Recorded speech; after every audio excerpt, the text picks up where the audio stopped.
یہ جو فیملی ہوتی ہے نا، یہ تسبیح کی طرح ہوتی ہے. اور ہم نے دیکھا ہے کہ یہ جو ہے نا تسبیح کے اوپر والا حصہ، یہ ماں باپ ہوتے ہیں. جب یہ چلے جاتے ہیں نا تو اپنے بھائی بہنوں کو جس طرح تسبیح کے دانے بکھرتے ہیں نا، اس طرح بکھرتے دیکھا ہے. جب تک ماں باپ ہیں پہلے تو ان کی برکتیں لینا، اور جب یہ چلے جائیں نا تو یہ دانے بکھرنے مت دینا، جوڑ کے رکھنا اپنی فیملی کو. یہ فیملی یہی تو پیار ہے زندگی میں. تھوڑے سے پیسوں کے لیے بھائی بہن لڑتے ہیں، جائیداد کے لیے بھائی بہن لڑتے ہیں، تھوڑے کاروبار کے لیے لڑتے ہیں. ارے قربان کر دو، کوئی بات نہیں، بھائی کو تھوڑا زیادہ چلا جائے، بہن کے میری بہن کے گھر میں ہی جا رہا ہے نا، یہ تیرا ہے، یہ میرا ہے، نہ کیا کرے. یہ گھر کی محبتیں آپ کو بہت ساری بیماریوں سے بچاتی ہیں. حدیث پاک میں آتا ہے جس کا مضمون ہے جو چاہتا ہے کہ اس کی زندگی میں اضافہ ہو جائے، عمر میں اضافہ ہو جائے، بری موت سے بچے، اسے چاہیے کہ وہ صلہ رحمی کرے. صلہ رحمی کیا ہے؟ اپنے رشتہ داروں کے ساتھ اچھا سلوک. اور رشتہ داروں میں the closest family member جو ہے وہ بھائی بہن ہیں، وہ ماں باپ ہیں، بیوی بچے ہیں. ارے ان کو چھوڑ کر دنیا سے محبتیں جتا رہے ہو؟ نہیں میرے پیارے اسلامی بھائیوں. تو اپنی بچیوں کے ساتھ اور اپنی بہنوں کے ساتھ بالخصوص اچھا سلوک کرنا. خوش نصیب ہے وہ بھائی جو بہنوں کا مان ہے، خوش نصیب ہے وہ جو والد جو اپنی بچیوں کے ساتھ اچھا برتاؤ کرتا ہے. بہنوں کی دعائیں بھائی کو بہت اوپر لے جاتی ہیں. خوش نصیب ہے وہ بھائی. اچھا ہمارے ایک اور نظام پتہ ہے کیا ہے کہ جب تک ماں باپ کے ساتھ رہ رہے ہیں تو چلے بھائی بہنوں میں پیار ہے.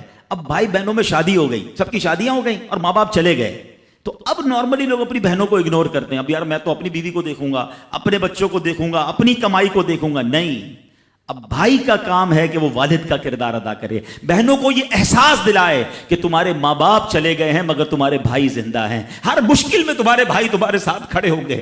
کبھی بہنوں کو یہ ریئلائز مت کرانا کہ وہ اکیلی کہیں کسی پرابلم میں ہو تو وہ اکیلے میں سوچے کہ میرے ماں ہوتی تو میں ماں سے بات کر لیتی، باپ ہوتا تو میں باپ سے کہہ دیتی، بھائی کو کیا کہوں وہ تو سنتا ہی نہیں ہے. ہیں ایسے بھائی آج بھی کہ بہنیں انہیں اپنا دکھ بھی شیئر نہیں کرتی ہیں، بلکہ بھائیوں کو پڑی ہی نہیں ہے بہن کدھر گئی.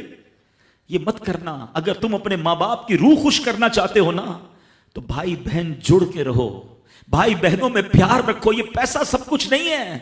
ارے جو کچھ میرے پاس ہے اگر میرا بھائی بہنوں پہ خرچ ہو جائے تو اس سے اچھی کیا چیز ہے. یہ یاد رکھے جو سوشل میڈیا پہ ہزاروں فرینڈ بنائے بیٹھے نا کہ میرے 5000 فرینڈ تو میرے 10,000 فرینڈ، کسی دن بستر پر پڑو گے نا اسپتال میں تو اس بستر کے کنارے تمہیں تمہارے بھائی بہن ہی نظر آئیں گے.